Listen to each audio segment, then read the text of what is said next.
Hello friends, परिश्रम tutorial में आपका हार्दिक स्वागत है। आज हम मौर्य काल से रिलेटेड इम्पॉर्टेंट एमसीक्यू देखेंगे जो सभी तरह के कंपटीशन एग्ज़ाम के लिए बहुत ही ज़्यादा इम्पॉर्टेंट है। तो आइए बढ़ते हैं हमारे पहले क्वेश्चन की ओर। हमारा पहला क्वेश्चन है, मौर्य साम्राज्य के संस्थापक कौन थे? तो इसके ऑप्शंस दिए हुए हैं। ए चंद्रगुप्त मौर्य, बी अशोक, सी बिंदुसार, डी बृहदत्त। तो इसका जो आंसर है वो है आपका चंद्रगुप्त मौर्य। इनके द्वारा क्या किया गया था?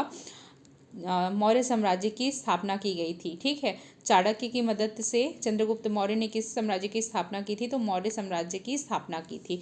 अब हम अपने अगले क्वेश्चन की ओर बढ़ते हैं। हमारा अगला क्वेश्चन है, मौर्य वंश की जानकारी का स्रोत इनमें से क्या है? तो हमारे ऑप्शन दिए हुए हैं, अर्थशास्त्र, इंडिका, मुद्रा राक्षस, इनमें से सभी।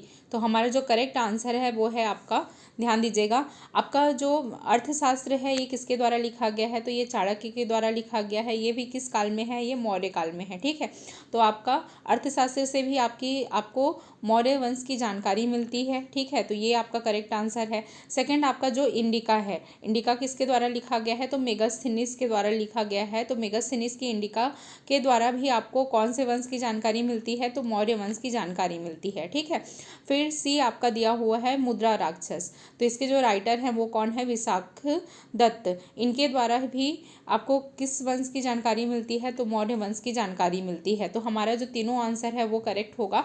तो आपका जो आंसर नंबर डी है ये इसका क्या हो जाएगा? करेक्ट आंसर हो जाएगा, इनमें से सभी। अब हम अपने अगले क्वेश्चन की ओर बढ़ते हैं। हमारा अगला क्वेश्चन है, इनमें से क्या सही सुमेलित नहीं है?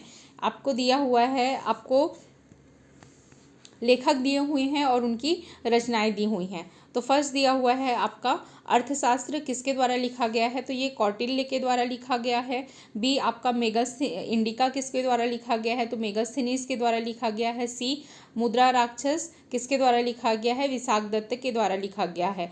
ठीक है, तो इसका जो करेक्ट आंसर है ये क्या हो जाएगा? इनमें से सभी सही हैं। ठीक है, क्या सही सुमेलित नहीं है ये पूछा है, तो ये सही है आपका, बी भी सही है, सी भी सही है। तो आपका जो करेक्ट आंसर है वो क्या हो जाएगा? आंसर नंबर डी हो जाएगा। अब हम बढ़ते हैं अपने अगले क्वेश्चन की ओर। सुदर्शन झील का निर्माण किसके द्वारा कराया गया था?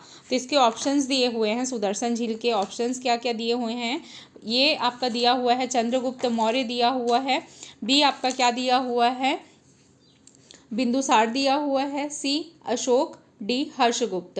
ठीक है, तो इसमें जो आपका सही आंसर है वो क्या है? आपका चंद्रगुप्त मौर्य के द्वारा सुदर्शन झील का निर्माण कराया गया था। चंद्रगुप्त मौर्य के थ्रू किसको बोला गया था सुदर्शन झील का निर्माण करने के लिए? तो आप लोग याद रखेंगे, पुष्पगुप्त। ठीक है, किसको बोला गया था? पुष्पगुप्त। इनके द्वारा क्या किया गया था? सुदर्शन झील का निर्माण कराया गया था। किसके आदेशानुसार? तो चंद्रगुप्त मौर्य के आदेशानुसार। अब हम अपने अगले क्वेश्चन की ओर बढ़ते हैं। भारत का मैकियावेली किसे कहा जाता है? तो इसके ऑप्शंस दिए हुए हैं। मेगास्थनीज दिया हुआ है, भीमराव अंबेडकर दिया हुआ है, कालिदास जी दिया हुआ है, चाणक्य दिया हुआ है। ठीक है, तो ध्यान दीजिएगा, मैकियावेली क्या है आपका?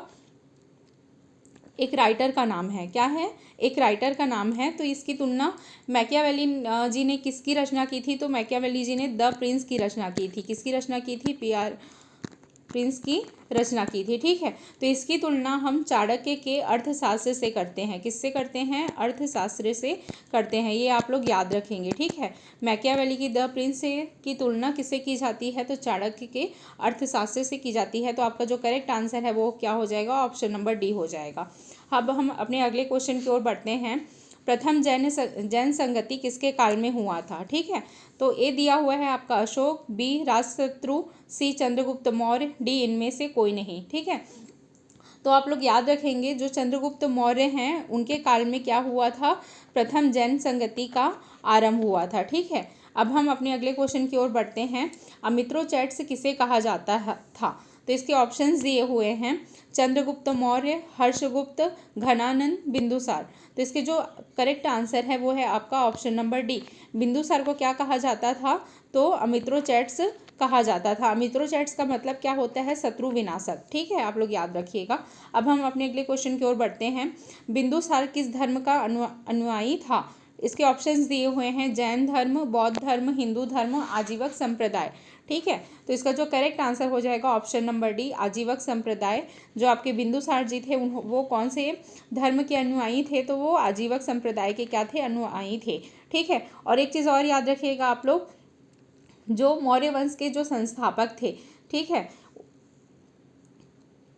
चंद्रगुप्त मौर्य, वो कौन से धर्म के अनुयायी थे, तो वो जैन धर्म के अनुयायी थे। ठीक है। सम्राट अशोक वो कौन से धर्म के अनुयायी थे, तो वो बौद्ध धर्म के अनुयायी थे। अब हम अपने अगले क्वेश्चन की ओर बढ़ते हैं। हमारा अगला क्वेश्चन है, राजदूत डायमेकस और डायनोसियस किसके दरबार में आए थे। ठीक है। तो इसके ऑप्शंस दिए हुए हैं, चंद्रगुप्त मौर्य, अशोक, अकबर, बिंदुसार। तो इसका जो करेक्ट आंसर है वो है आपका ऑप्शन नंबर डी, बिंदुसार। ठीक है। जो आपके राजदूत थे डायमेकर्स और डायनोसियस, ये किसके दरबार में आए हुए थे, तो ये बिंदुसार के दरबार में आए हुए थे। अब हम अपने अगले क्वेश्चन की ओर बढ़ते हैं।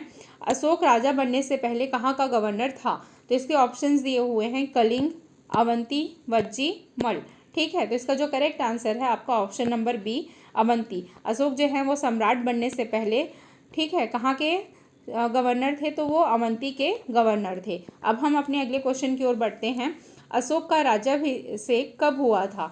ऑप्शंस दिए हुए हैं, ये 269 ईसा पूर्व, बी 280 ईसा पूर्व, सी 300 ईसा पूर्व, डी 255 ईसा पूर्व। तो इसका जो करेक्ट आंसर है वो है आपका ऑप्शन नंबर ए, 269 ईसा पूर्व। ठीक है। सम्राट अशोक का राज्याभिषेक कब हुआ था, तो आपका 269 ईसा पूर्व में हुआ था। अब हम अपने अगले क्वेश्चन की ओर बढ़ते हैं।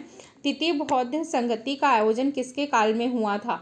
तो इसके ऑप्शंस दिए हुए हैं आपके, ए आपका दिया हुआ है बिंदुसार, बी चंद्रगुप्त मौर्य, सी अशोक, डी अजातशत्रु। तो इसका जो करेक्ट आंसर है वो है ऑप्शन नंबर सी, सम्राट अशोक के काल में क्या हुआ था, आपका तृतीय बौद्ध संगति का आयोजन हुआ था। ठीक है। अब हम अपने अगले क्वेश्चन की ओर बढ़ते हैं। अशोक का अधिकतर अभिलेखों की भाषा क्या थी। ठीक है। तो जो सम्राट अशोक के अधिकतर अभिलेख मिलते हैं, उनकी भाषा के बारे में पूछा गया है कि अधिकतर जो अभिलेख थे वो कौन सी भाषा में थे।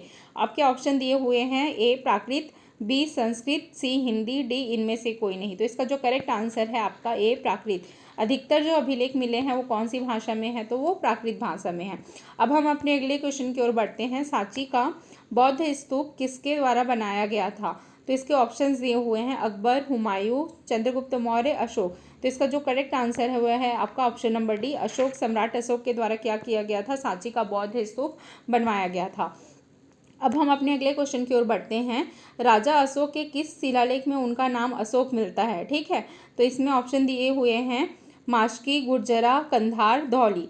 तो इसका जो करेक्ट आंसर है वो है आपका ऑप्शन नंबर ए और बी। याद रखेंगे। ठीक है। जो आपके मास्की और गुर्जरा है, दोनों शिलालेखों में क्या मिलता है, इनका नाम जो है वो अशोक मिलता है। बाकी के जो और भी शिलालेख हैं उनका नाम, उसमें सम्राट अशोक का क्या नाम मिलता है, तो देव नाम प्रियदर्शी मिलता है उनका नाम जो है। ठीक है। तो मास्की और गुर्जरा शिलालेख में उनका नाम क्या मिलता है, तो अशोक मिलता है। अब हम अपने अगले क्वेश्चन की ओर बढ़ते हैं। अशोक के किस शिलालेख में कलिंग विजय का वर्णन है। इसमें ऑप्शंस दिए हुए हैं, सोपारा, जूनागढ़, मानसेहरा, धौली। तो इसका जो करेक्ट आंसर है वो है आपका धौली। ये क्या है आपका, इसमें धौली शिलालेख में क्या होता है, सम्राट अशोक के कलिंग विजय का वर्णन मिलता है। ठीक है। ये कहाँ पाया जाता है, मतलब कहाँ पाया गया है, तो ये उड़ीसा में पाया गया है, आप लोग याद रखेंगे। अब हम अपने अगले क्वेश्चन की ओर बढ़ते हैं। अशोक के किस स्तंभ लेखों को रानी का अभिलेख कहा जाता है। इसमें ऑप्शन दिए हुए हैं, प्रयाग, मेरठ, लौरिया नंदनगढ़ या टोपारा। ठीक है। तो इसका जो करेक्ट आंसर है वो है आपका option number A, Prayag. Prayag को हम क्या बोलते हैं, कौशाम्बी शिलालेख भी बोलते हैं या रानी का अभिलेख भी बोलते हैं। इसमें क्या हुआ था कि जो सम्राट अशोक की जो पत्नी है कारुवाकी, रानी कारुवाकी, उनका क्या मिलता है, दान का वर्णन मिलता है। ठीक है। तो आपका जो ऑप्शन नंबर ए है वो है आपका करेक्ट आंसर। अब हम अपने अगले क्वेश्चन की ओर बढ़ते हैं। राजा अशोक का सबसे छोटा स्तंभ लेख कौन सा है। इसमें ऑप्शंस दिए हुए हैं, सांची, सारनाथ, रुमनदेई या इनमें से कोई नहीं। ठीक है। सबसे छोटा पूछा गया है, स्तंभ लेख के बारे में पूछा गया है, आप लोग ध्यान दीजिएगा। तो इसका जो करेक्ट आंसर है वो है आपका रुमनदेई। रुमनदेई कहाँ पाया गया है, तो आपका स्तंभ लेख जो है वो नेपाल के तराई प्रदेश में पाया गया है। ठीक है। फिर अब हम अपने अगले क्वेश्चन की ओर बढ़ते हैं। सम्राट मौर्य साम्राज्य का अंतिम शासक कौन था। तो इसमें आपके ऑप्शंस दिए हुए हैं पुष्पमित्र शुंग, बी आपका दिया हुआ है बृहदत्त, सी आपका दिया हुआ है बिंबिसार और डी आपका दिया हुआ है इनमें से कोई नहीं। ठीक है, तो मौर्य साम्राज्य का अंतिम जो शासक थे वो कौन थे? बृहदत्त थे।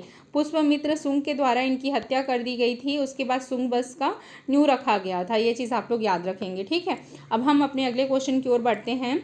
सम्राट अशोक के ने बराबर की पहाड़ियों में आजीवक संप्रदाय के अनुयायियों के लिए किन गुफाओं का निर्माण कराया था? तो इसके ऑप्शंस दिए हुए हैं।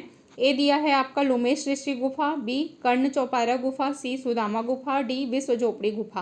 तो आपका जो करेक्ट आंसर है ऑप्शन नंबर ई, इनमें से सभी। ठीक है, सम्राट अशोक ने बराबर की पहाड़ियों में क्या किया था? आजीवक संप्रदाय के अनुयायियों के लिए गुफाओं का निर्माण कराया था रहने के लिए। ठीक है, तो लोमेश ऋषि गुफा का निर्माण कराया था, कर्ण चौपारा गुफा का निर्माण कराया था, सुदामा गुफा का निर्माण कराया था और विश्व झोपड़ी, ये सभी गुफाओं का क्या कराया गया था? निर्माण कराया गया था इनके द्वारा। ठीक है, अब फ्रेंड्स हमारे 20 क्वेश्चन का सीरीज़ कंप्लीट हो गया है। अगर आपको हमारा MCQ का ये सीरीज़ अच्छा लग रहा है तो आप हमारे प्लीज़ चैनल को सब्सक्राइब करिए, लाइक करिए और साथ ही साथ में शेयर भी करिए। Thank you so much.